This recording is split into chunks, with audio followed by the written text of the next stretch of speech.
privilege. Y'all bear with me today. I'm a little angry. I had purpose to preach a whole different sermon this week. I actually referenced it last week, if you remember, speaking about our vision casting process and what God has done so far and where we desire to go. And what I had purpose to do was begin to walk us through a systematic unpacking of the early portions of the book of Acts, that we might look at the early church and see how it began and take example from them as to how we should govern ourselves here in this space. And as I prepared and as I worked and as I prayed, my focus shifted. My attention was taken from my treatise on the text, and I was instead brought to wholehearted focus on what was happening on news stations and in cities all across our country. What I saw was death. What I saw was pain. What I saw was anguish. What I saw was oppression and frustration. What I saw was the taking of lives across this country and across this world callously and without any form or any seeming presence of concern or empathy on the part of those responsible for the taking of those lives. It hurt me to my core, and as a student of one James Doggett, I firmly believe that every good pastor, any pastor worth his salt, should have one hand on the Bible and one hand, as he said in his day, on the newspaper. Today is probably Twitter. But it began to settle in my stomach that I would be doing the gospel of Jesus Christ a huge disservice if I got up in the pulpit this morning and ignored what was happening in our country. And while I was angered by what I saw, that wasn't what sent me over the edge. Can I take my time this morning for a little bit? What pushed me over the edge was what I noticed in chat rooms online, in Facebook statuses, in Twitter timelines, on Snapchat, what I saw on Instagram. What I noticed there was a shocking amount of apathy. People who did not care about what was happening. People who in their innermost self were not sickened by what they have seen. People who could go on as if in the last 4 days, 15 people had not been murdered between Louisiana, Minnesota, and Dallas. People who were more inclined to discuss the esoteric happenings and going on surrounding Kevin Durant's move to Golden State, Dwayne Wade's move to Chicago, and how Derrick Rose's knees will hold up in New York. That bothered me, because I was able to witness people who were not moved by what they had seen in such a way that it caused me to question whether or not I was looking at human beings. I was enraged. But that isn't even really what sent me over the edge. What upset me even more than that was the presence of individuals who would use these moments to further their own political agenda, or to press their own pervading paradigm, or to lean on what it is they wholeheartedly believed was to blame. People who would use this time to prop up their favorite political candidate. People who would use this time to denigrate or to speak against movements or parties or individuals that they do not disagree with. People who would use this time and discuss how it's the fault of one president or one congressman or movement, or if only this person had not said this or done this, then this would not be happening. It's their fault. And I noticed that this was also the cause of apathy. You don't care what's really going on. You care more about how you'll come out on the other side of this. Whether or not you can be perceived as right in that argument you were having or that discussion you were a part of. That really enraged me. But what I think really did it for me was when someone tagged me to a picture that a girl had posted of Brother Castile slumped over in his car, shirt still red from the blood that his ever-slowing heart was still trying to pump to the afflicted areas of his body. She captured this image and created a title over it that stated, "When you spill Kool-Aid on your favorite shirt." LOLOL. What bothered me were the scores of individuals who were commenting on that photo in the comment section. Don't worry, only 170 looting days left till Christmas. Pants up, don't loot. That's what the monkeys deserve. What angered me was when I looked at threads on the Dallas Police Department, how I saw individuals stating, this is what the police officers get. This is what they deserve for taking black lives. This wouldn't have happened to them if they weren't doing this. And in the comment section, I began to see more jokes on the Dallas Police Department and jokes on white people. I left that thread to see jokes on black people. I left that thread to see jokes on individuals of Arabic descent. I left that thread to see jokes on Asian people. And what really set me off is the fact that people were apathetic enough in this time of cruelty to make light of the pain and suffering that is taking place in the families and in the hearts of people who are citizens in the same country as you. It really upset me. Seeing individuals defend the actions of hate mongers and racists of all hues. Seeing individuals promote the actions of hate groups. It angered me. Enough that I commented on one of my statuses and I said to the Christians, because this is Christians, y'all. These are Christians. I said to the Christians who are supporting the actions and sayings of racists while claiming that they themselves are not racist, white or black. I need you to understand this.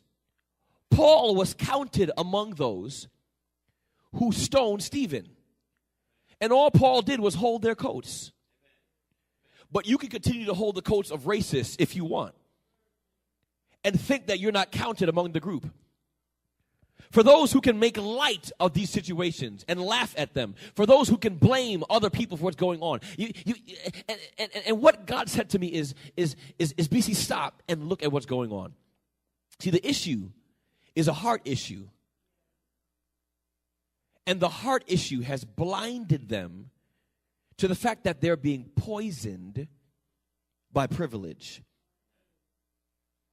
What am I saying when I say poison by privilege? You see, there are individuals, nobody in this church, not here. There are individuals who have allowed their privilege to contort them and corrupt them in such a way that they are not able to relate to the plight of individuals who are suffering. We like to point fingers at Sean Hannity, who said, I don't understand why black people are up in arms. When I'm stopped by a police officer, I throw my hands out the window, I fling open the door and get out and raise my shirt to show him where I keep my gun. We point fingers at Jesse Jackson, who will speak negatively about white brothers and sisters of ours. And we say, oh, they do it. But we don't realize that in ourselves, our privilege causes us, in the same token, to not relate to the plight of those around us. Can I make it plain? See, you may not speak badly against one group or another, or speak badly about one race or another. You may not talk about one person in this fashion or another, but how many times do you pass that homeless individual on the side of the road who is asking you for some help? If you can give me $1 or probably some food to help me out. And the first thought that comes across your mind is that if you get your lazy behind up and go get a job or go to school, you wouldn't be in this situation. And you allow your privilege to remove you from the plight of the person so that you cannot feel empathy for them. How about the person who's been in church all their lives and they've never struggled with alcohol, they've never struggled with drugs, they've never wrestled with it, they don't know the pull of addiction, they don't know how it feels to wake up in the middle of the night in cold sweats while your mind is telling you this is wrong, your entire body is screaming that you should run headlong in this direction, and when you see that person, you who's been raised and you've done right and you have nothing wrong in you, when you see them, you begin to think and talk negatively about them because you don't struggle with what they're struggling with, and so they, in your mind, are less than you are. If only you'd get your act together. If only you'd get up and leave that crack house. Stop hanging out with those friends. Stop going to those places. And you cannot empathize because of your privilege. You've been poisoned by your privilege. All us good heterosexual Christians can sit in here never struggling with the pull of homosexuality and point at people who wrestle with this thing day and night, call them sodomites to their face, and when clubs are shot up in Orlando, preach from the pulpit that it's the will of God for you. Poisoned by your privilege. See, we like to heap privilege on one group of people and don't realize that privilege simply means that you have been removed from a situation so you don't feel the effects of it. And all of us in this room have been removed from one situation or the other. We've been snatched out of one thing. God in his richness, God in his grace and glory has kept us from the places that we could be when we turn our noses up at the people who are there currently. It's only the grace of God that you're not struggling. It's only the grace of God that you're not trapped. It's only the grace of God that you didn't find yourself in that pig pen. It's only the grace of God that you weren't pulled over by that cop. It's only the grace of God that you weren't taken out by that sniper. It's only the grace of God that it's only God's grace. But your privilege has poisoned you so that you take God's grace for granted, act as if it's something that you have won on your own accord, and trample on others who are suffering where you are not. The poison of privilege. Man, this thing is an issue because in its truest sense, it is anti-Christ.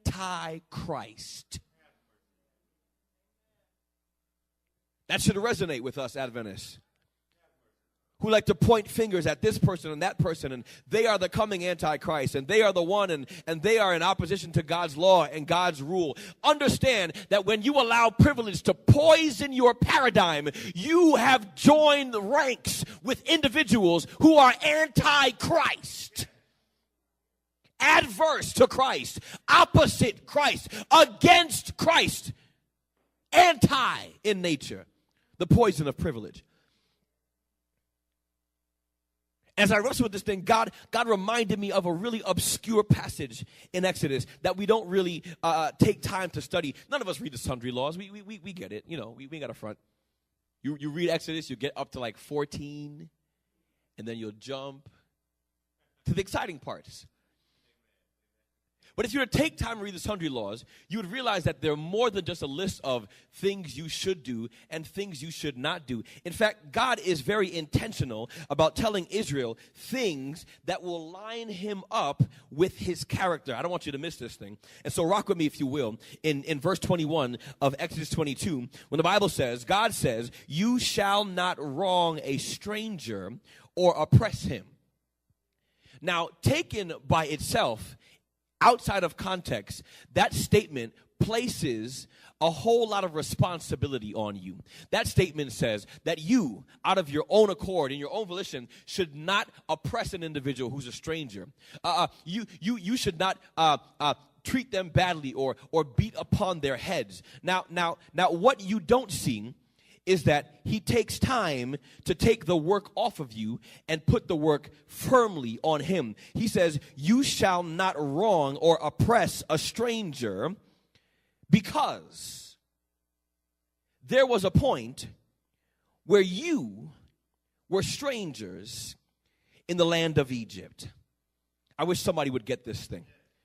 He says, do not oppress someone who is a stranger in your land. Because there was once a time where you were a stranger in the land of Egypt.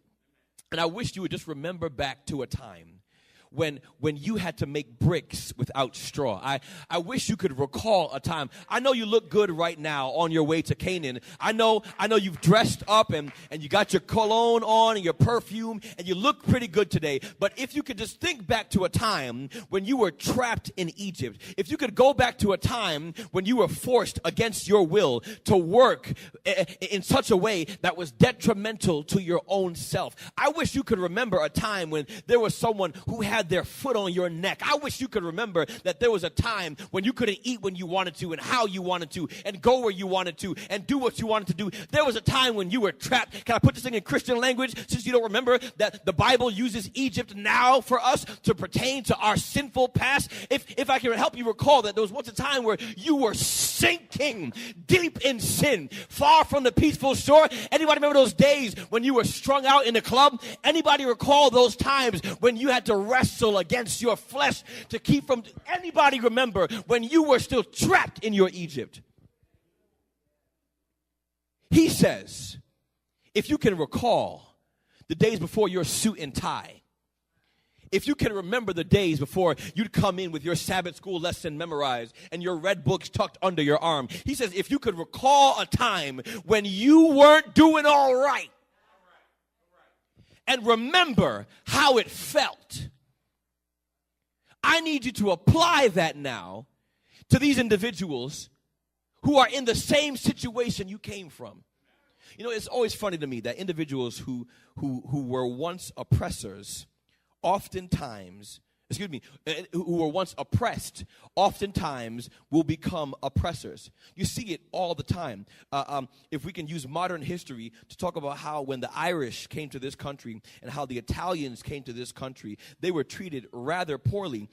They were quarantined in sections of cities to live in stuffy high-rises. They had to keep their babies in cages outside of the windows for fresh air, stories above the ground. They were ostracized. They were put down, they were maligned, and once they came up, once they got some status under them, once they got some money in their pocket and were able to clean themselves up and move into the burbs and do a little bit better, they began to look at people who were in the same situation as they were, in the same light that they were looked at before. Why is it that those who were oppressed become oppressors? If I can remind you of the Jews who spent some time in Egypt, some 400 years while they were there, and then ask you to flash forward to a moment in history that we refer to as the Holocaust, when they were systematically wiped out, almost one by one, two by two, by an individual in Germany who had their destruction in his mind. If you can recall how they fled to different countries and how they hid in basements and how they hid behind closed doors and in cabinets and how they had this system to funnel them out of dangerous places and put them in places where they could be safe, only for them to turn their back now on African immigrants who are seeking refuge in Israel as they run away from oppression in their own countries. See how they treat them. See how they throw things at them. The names they call them. Why is it that those who are oppressed at one point often will become oppressors? If I could talk to some Christians here who will look at people in the street coming out of the same building that a lot of us used to come out of, standing on some of the same corners, some of the same white t-shirts we used to rock, doing the same stuff we used to do in the same places we were. But when we see them now, instead of recalling how we were delivered from oppression, we begin to call them all kinds of names under God's yellow sun in this space and in other places. We talk all kinds of bad about them. Why is it that those who are oppressed oftentimes become oppressors? I can't figure that out, but what I can tell you is that God knows that his people should not live this way. And so what he says to you in this space is, remember the time when you were oppressed just like this. I need you now to pay that thing forward and treat some people who are in your shoes the same way you wanted to be treated. Don't oppress strangers in your land. Refugees coming from Syria. Don't oppress strangers in your land. Individuals in your city don't look like you. Don't oppress strangers in your land. People who don't know the gospel of Jesus Christ in their homes where they are. Don't oppress strangers in your land. Because there was a time where you were in the same exact position. He goes on further and he says, you shall not afflict any widow or orphan. Now, God, I got the stranger thing. You don't want me to be terrible to strangers because I was a stranger once. So you want me to remember that. I got it, God. But I don't understand the whole widow and orphan thing. I don't get that thing. See, if you study widows and orphans in this time period, were unable to fend for themselves. The breadwinners in the homes were men. Women did not have households. They had no income. Likewise, the children did not as well. And so these people had nothing coming in, everything going out. I wish someone got that thing. They had nothing coming in, everything going out. They could not provide for themselves. They could not fill the fridge. They had nothing coming in. everything going out. They could not take care of their families. They could not take care of themselves because their resources were systematically being withered away. They had nothing coming in and everything going out. And God points at these people and says, I need you not to afflict them. Well, God, I don't see why. I wasn't ever a widow or an orphan. So I can't think back to that and remember how it felt. God says, listen, I need you to not afflict them. And if you afflict them at all, and they cry out to me, I'll hear his cry. Watch God set this thing up now. God does something that is incredible right here. And I know I'm not preaching. I just need to teach this thing real quick. God does something that is incredible here to those who are reading the text in the Jewish mindset. God says that he hears the cries of people who are cast out. God says people who are nobodies, people who have nothing coming in, everything going out. I hear those cries. If I could pause right now and talk to some people who spiritually feel as if they have nothing coming in and everything going out. They feel as if their entire lives are being wasted away. The people who you imagined yourself to be, or the people who God imagined you could be one day, you're not getting any closer to that in your mind. You don't think that you're that kind of person. You just see yourself wasting, like the prodigal son, squandering that which was given to you with nothing coming in, no refilling, no sustenance, no nourishment, no new life. You're just wasting away, nothing coming in, everything going out. God looks at you and sees you. He hears your cry. That's encouragement for you. On the other side, to those doing the afflicting, God says, I hear their cry. Well, what does that mean, God? If you hear their cry, what are you saying to me? God says, I hear their cry. Verse 24, and my anger, he says, and if he does cry out, I will hear his cry. Verse 24, and my anger will be kindled, and I will kill you with the sword. God, you wildin'. That's a little overboard, God. I think you're doing too much. I afflicted them. Why would you kill me with the sword? Because if I can kill you with the sword, then your wives will be widows and your children will be orphans, and they will know exactly how it feels to be an individual with nothing coming in, everything going out, and afflicted by those around them. See, at this point, I realized what God was saying. When God spoke about not oppressing strangers, God wasn't simply calling me to recall a time that has long since passed and fix myself in my memory banks to how he delivered me. No. God made it clear when he said, listen, I need you to treat these widows and these orphans with good standards, because if you don't, I will kill you and your wives will be widows, your children will be orphans, and they'll know how it feels. What God is trying to get you to do is put both of your narrow feet squarely in the shoes of somebody else. God says, I don't need you feeling apathy. I need you feeling empathy. I need you to walk a while in somebody's moccasins. I need you to know how it feels. I need you to put yourself in the place of someone else. Because we are intrinsically selfish. Let me not say we. I'll say me. That way you guys don't get mad at me. I'm intrinsically selfish. My mind is constantly on myself. My eyes are never satisfied. And so what I will do often is I will seek to uplift myself, even if it means stepping on the backs of those in front of me. My mind is never on someone else. I'm not thinking about Miss Allison and how she's doing this week. I'm always trying to get mine. God realizes how intrinsically selfish we are, and he sees how unlike him that is. So God says, I need you to feel how they feel. I need you to stop and think about what this person is going through. See, if we could somehow magically connect ourselves to people around us, where we and they shared sensory organs, and our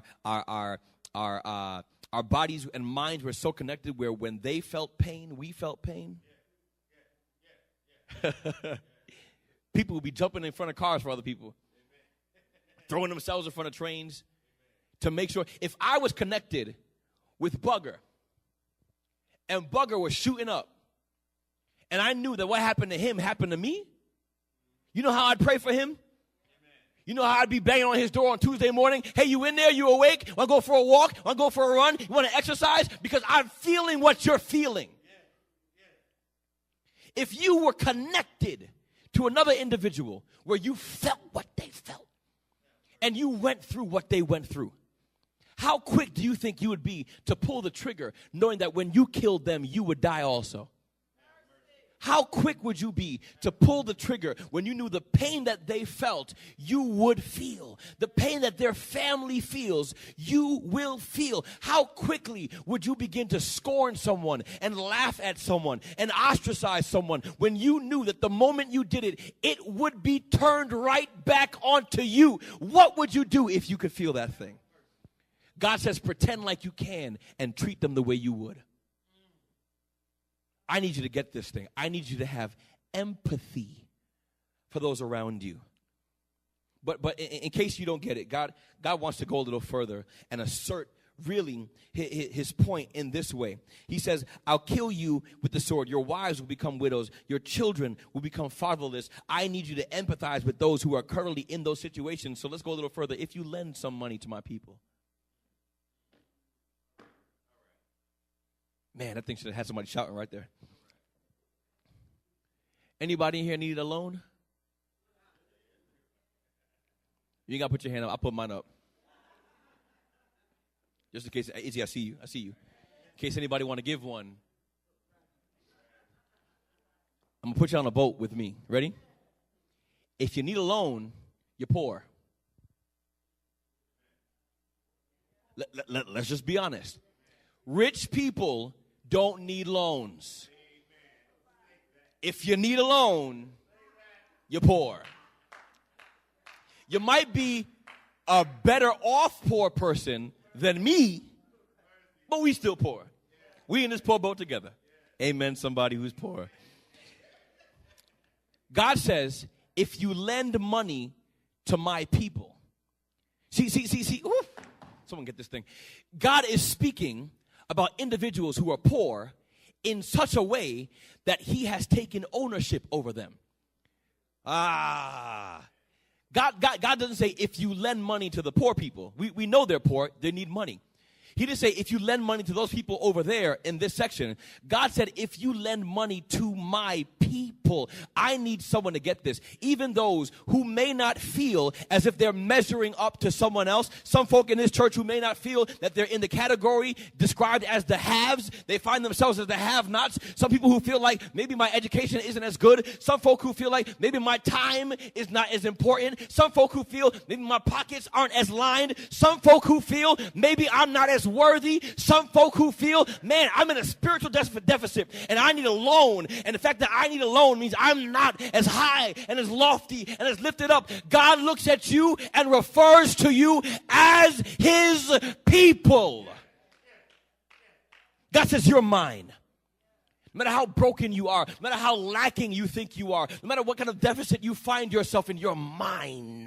I ransomed you from death and the grave. I snatched you from the enemy. I took you back when you had fallen away. I see you not just as my servant or as my creation, but as my children. You are mine.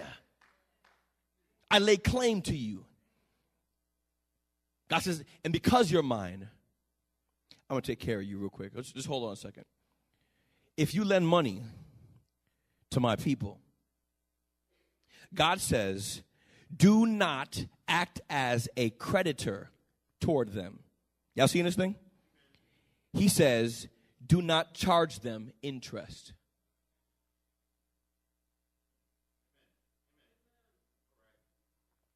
Take a sip of some water right there so I can deal with the stones that can come my way.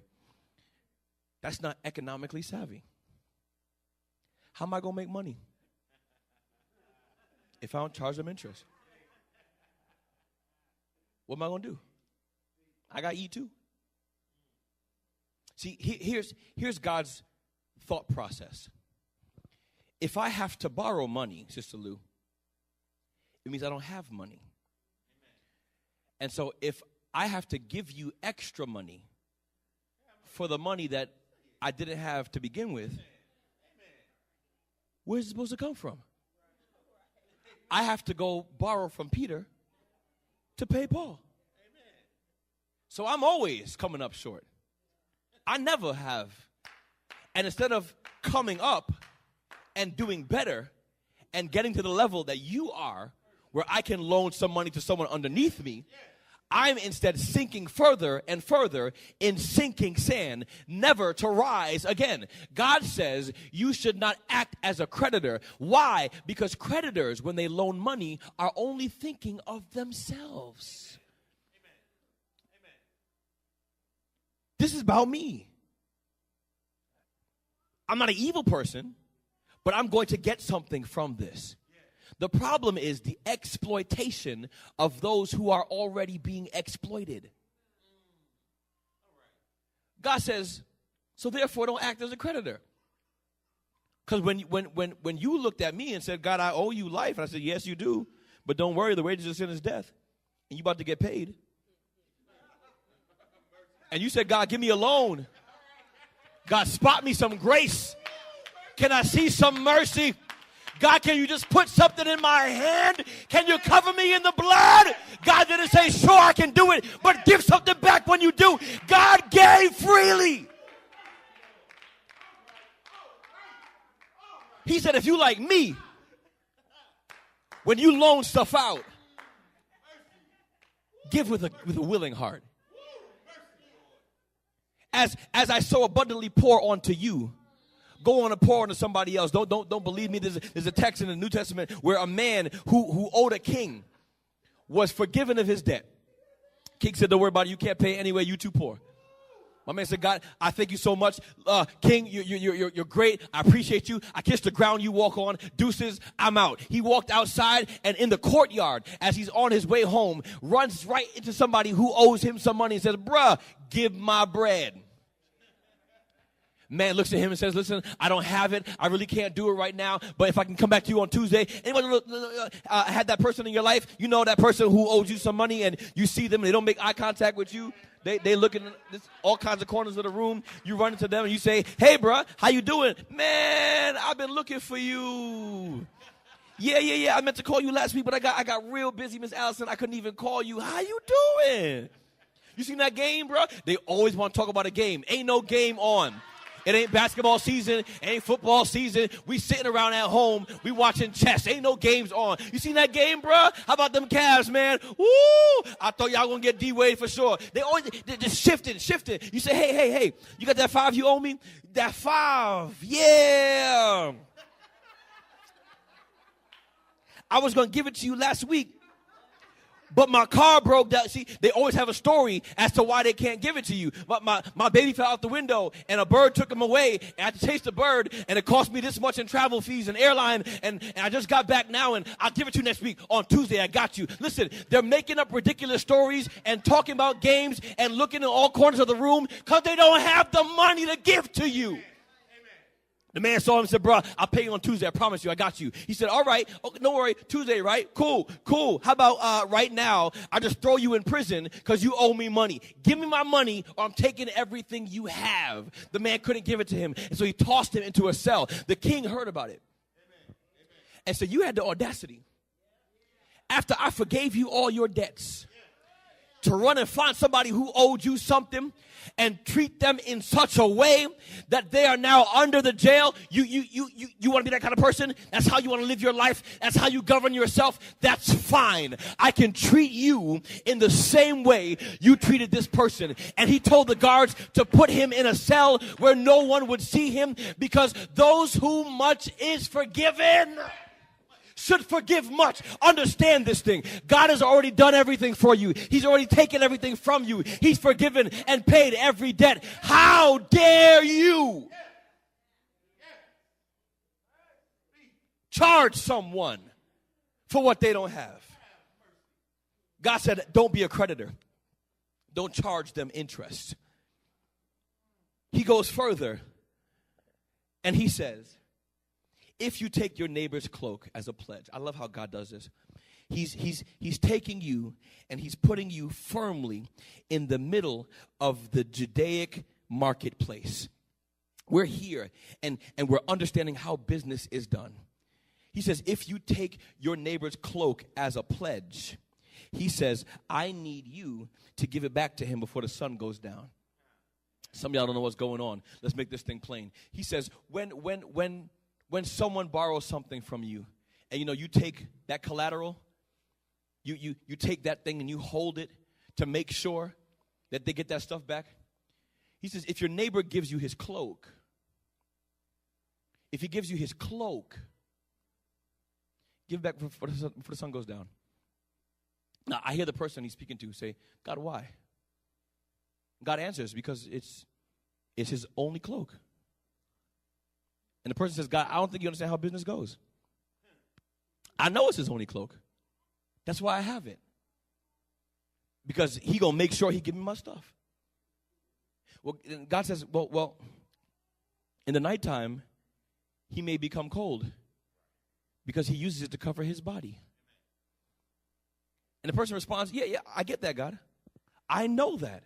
And when the wind's biting and they tucking their feet up under their body, they go, remember, I'm going to get BC back his stuff. And God says, but when he gets cold, he may cry out to me. And when he cries out to me, I'm going to hear him. God leaves it right there. Doesn't even address it any further. And what it does is it causes the reader of the text to ask the question, well, God, what happens when you hear him?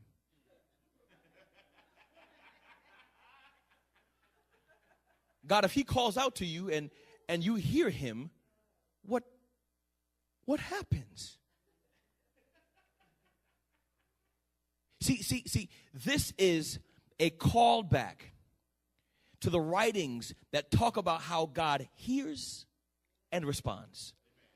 The most famous one probably would be Psalm 3, when David says, God, I called out to you, and you heard me and answered me from your holy mountain. God came to David's rescue. If you don't know it, go home and read it. Let me give you a spoiler. It ends with God breaking the jaw of David's oppressors. He says he shatters the jaw of the wicked. And if you've put yourself in opposition with one of God's people, then you've put yourself in opposition with God. And if they cry out and God hears them and God answers them, understand you're not fighting with them, you're fighting with God. And what are you going to do when God shows up because you've made yourself an enemy of his people?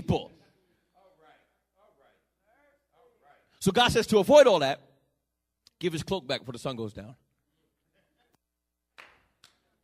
But don't miss what the text is saying. Strangers in a strange land.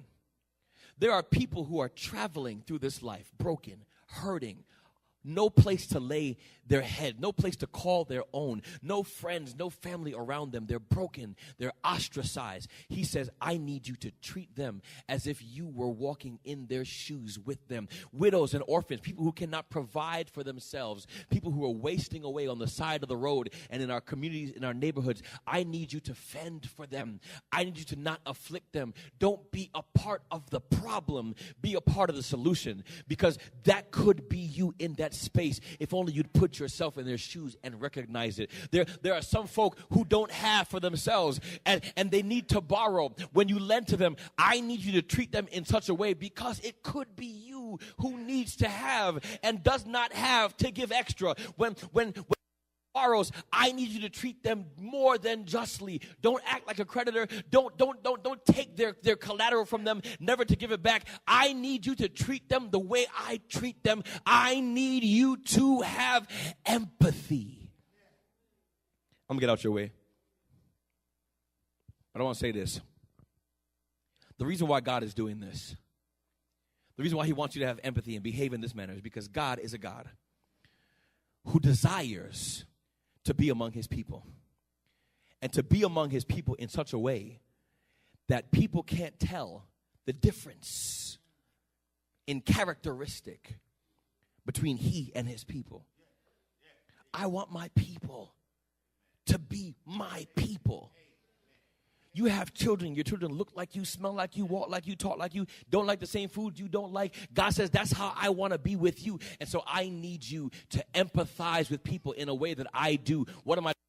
When I saw you trapped in your sin, I did not think it was enough to sit up on high and pray for you where I was. I did not think it enough to call down blessings or send an angel. Hey, Gabriel, go take care of them. I didn't think it was enough to snap my fingers and have the earth move in one way or the other. But what I decided to do was empty myself. I took off my glory. I laid down my holiness. I put down my crown, and I would pick one up later. I decided I would step out of my area. I would leave the place that I ruled over, that I presided over. I would say goodbye to my subjects and walk off those streets of gold one last time. I would descend and make myself the lowest of a low. I'd be a child in a manger. I'd be a small person living, dwelling among animals. I would make my first bed the place where they put their heads to feed. I would continue to live my life in obscurity. I would continue to live my life in such a way that the Bible writers would say that there was not an individual who was more homely or humble than I. I would put myself in a position where Paul would later talk about me and refer to me as a servant, as humble, as low. I would make myself feel the exact same way you feel, but I wouldn't stop there. I'd take it further because I understand at some point, because of your current condition, you must suffer the death of the grave. You must suffer the pain. You must suffer, and I did not want you to have to go there. So instead, what I did was put myself in your place. Instead, what I did was put myself in your shoes, and I walked the road to Golgotha. I picked up a cross and put that cross on my back. I felt the splinters in my flesh. I dragged it with me as I went. I could have fallen. I could have given up. In fact, there was a time before this where I looked up at the heavens and realized just how difficult this would be, and told my Father that if there was any other way this could be done, that the cup should be passed from me, I'm tapping out. I'm done. Here's the white flag. I'm waving it. Let me off this ship, God. But I decided that I would continue to press on. Not my own will be done, but your will, my Father. I'll put myself in their shoes. I'll walk that road to Calvary. I'll carry my cross. And as I get there, as I'm going, I'll allow them to ridicule me. They'll spit upon me. They'll beat me. They'll pull hair from my flesh. They will mistreat me and call me all kinds of names. They'll malign me. They'll lay me down on that rugged cross and drive holes into my flesh. They'll drive holes into my feet and my hands and raise me up on that cross. They'll mock me and leave me there as food for bird and worm. They will leave me there. I open a spectacle to all the world. They'll mock me. They'll tell me that if I am in fact who I say I am, I should come down from the cross. But I understand that if I came off the cross, that would only mean that I'm making space for you to get up on there. And I don't want you to have to go through it. So I stayed the course. I stayed in the race. I hung on a little longer. I took my time. I let them pierce my side, and blood gushed from there. Water gushed from there. They, instead of crowning me in my glory, crowned me in thorns. But I took it for you because I wanted to put my shoes in the place where yours currently were, so you would not have to go through what I went through for you. All I'm asking now is you do the same for someone else. All I'm asking now is you do the same for someone else. I just need you to think about how it would feel. I just need you to place yourself in right relationship with me as your Lord and your Savior. Join hands with me and walk this road, rescuing the perishing, caring for the dying, reminding them that Jesus is merciful and Jesus in fact saves. All I need you to do is empathize instead of being poisoned by your privilege.